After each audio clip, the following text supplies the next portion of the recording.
Hi, I'm Tom Burrill and I'm a financial planner with NLP Financial Management. In this video today, I'm going to discuss our NLPFM NHS Pension Service and how it can help members of the NHS pension. To give some background, I have come to specialise in the NHS pension partly because my wife is a GP, but also because I was starting to work with some other members of the pension at a similar time. Members of the NHS pension may not realise that they may need to report to the HMRC via their tax return any additional income which arises due to the complicated interaction of several rules that were introduced in 2016.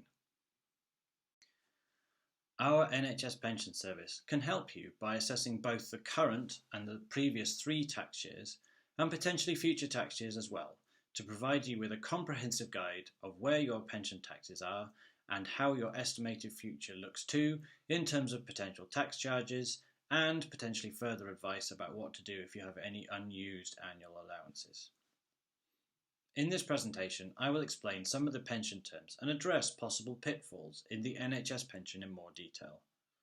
I'll also show you some examples of how I've helped previous clients maximise their NHS pension while avoiding extra tax charges than they would otherwise have incurred. As there are several different bits of terminology used to describe how the rules work, I think it's important to give you a brief description of those terms so that you are clear and understand how they interact with each other. The first term is pension input. The pension input is the amount of contributions that you make to your pension during a tax year. For a defined contribution pension, this is equal to the total amount of contributions made during the year. For a defined benefit pension, like the NHS pension, the pension input does not match the contributions you make. Instead, it is a 16 times multiple of the deemed increase in your annual pension. Annual allowance.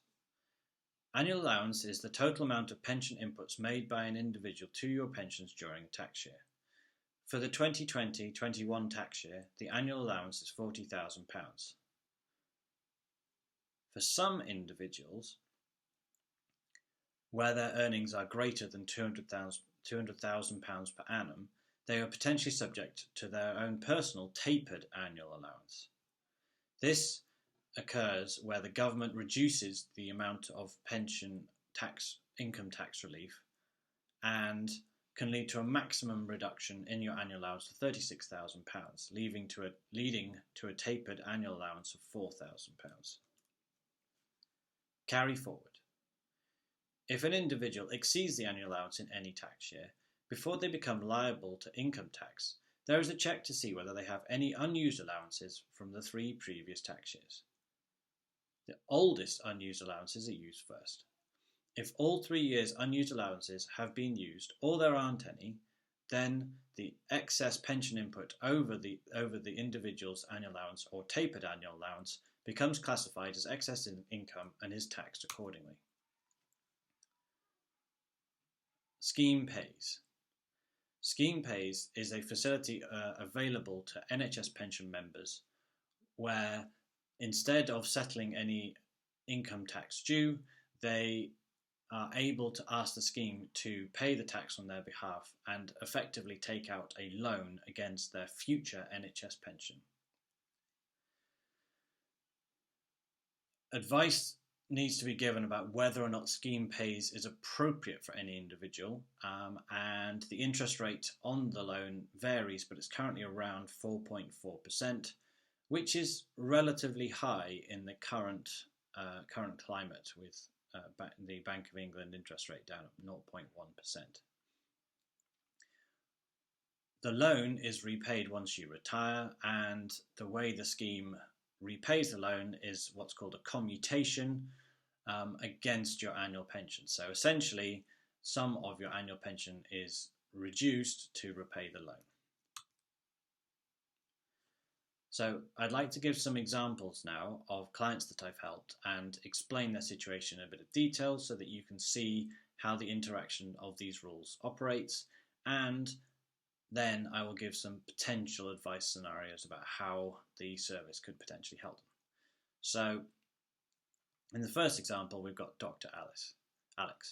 He is 51. He mainly does NHS pension work, but he also does some private work too, which is not pensionable to the NHS pension. So in his NHS work, he has a salary of around £125,000, and he is doing private work of around £20,000 on top. He is a member of the 1995 and 2015 NHS pensions. He is currently working 12 PAs, which are programmed activities, and he has recently told me that in the current tax year, he is due a Clinical Excellence Award and is expecting to receive some backdated inflation-related pay. So I want to discuss his present situation in terms of our analysis. So he is currently earning towards the 2015 NHS pension, and his current salary results in a pension input of just under £40,000, around £37,000. The pension input coming from his 1995 pension varies, but in the present situation it's mostly low or zero most tax years. Our calculations indicated that from the 2017 to 18 to right the way through to the 2019-20 tax years, he was subject to tapering, and therefore he didn't have any carry forward left over to help him, so he was subject to excess income in all of those tax years. And one of the things that he quickly said to me when I described the situation was that he did not have sufficient savings to cover the income tax bill. Thus, he was slightly forced into considering the scheme pays solution. And as part of my analysis, I then looked at the potential cost against his NHS pension. And I think the clearest way of describing it is that when you look at the estimated loan at the date of retirement, and you look at the commutation rates, then it was going to cost him around 1.25 years worth of working in the NHS pension to use the scheme to settle those 3 tax years.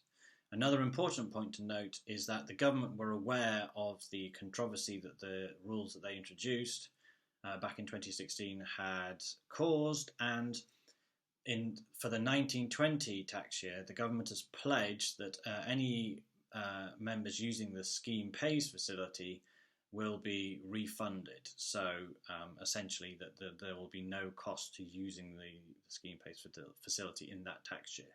So it's an important point because no members who have a tax bill in the 1920 tax year should consider settling it directly, because then they won't be able to get a refund on that tax. They should use the scheme pays facility.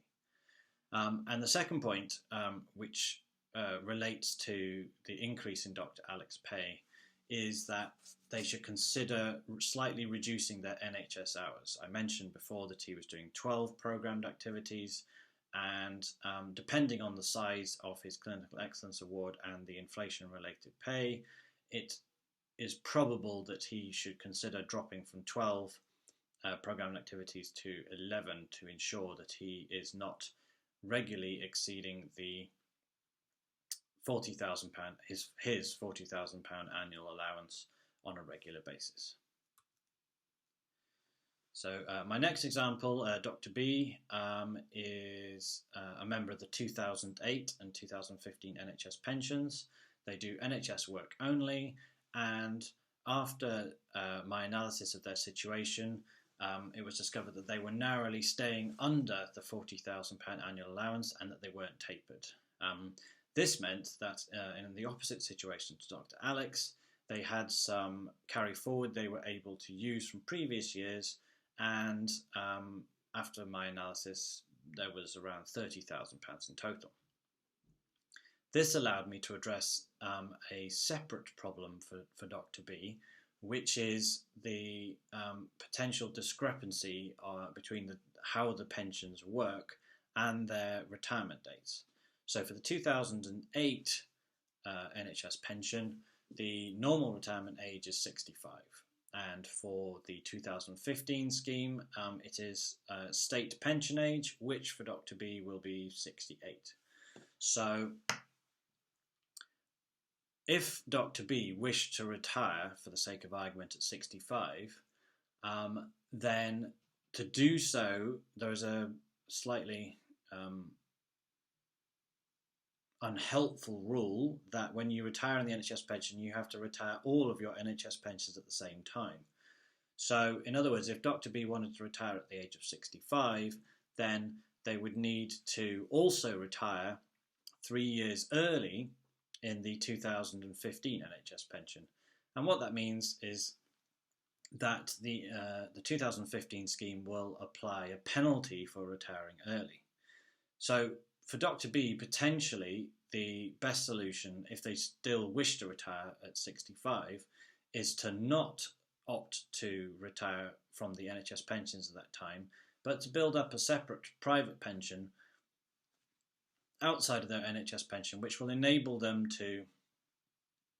to use that private pension over those 3 years and to not then suffer the early retirement penalty in the 2015 scheme. For her particular situation, she was able to afford £250 a month, and I therefore advised that she place that into a SIP, and that when we looked at the projections in terms of the amount of pension that she'd like out of the SIP to tide her over until the age of 68, I suggested that as and when she was able to in the future, to consider increasing that amount. So, our NHS Pension Service, how does it help you? First of all, there's a free initial meeting, or potentially 2 free initial meetings if your situation is complicated, with no obligation to proceed at that point. The service brings you peace of mind through a detailed review of your NHS pension, and after assessing your personal situation, the service will confirm whether or not you have any additional liability to income tax in the current year or in any of the 3 previous tax years.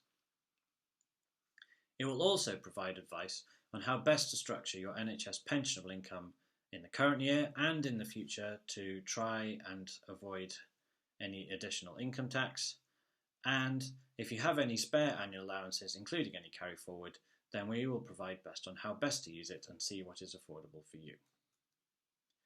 If you have any questions, please contact me on tom.burrill@nlpfm.co.uk or on 020 7472 5549.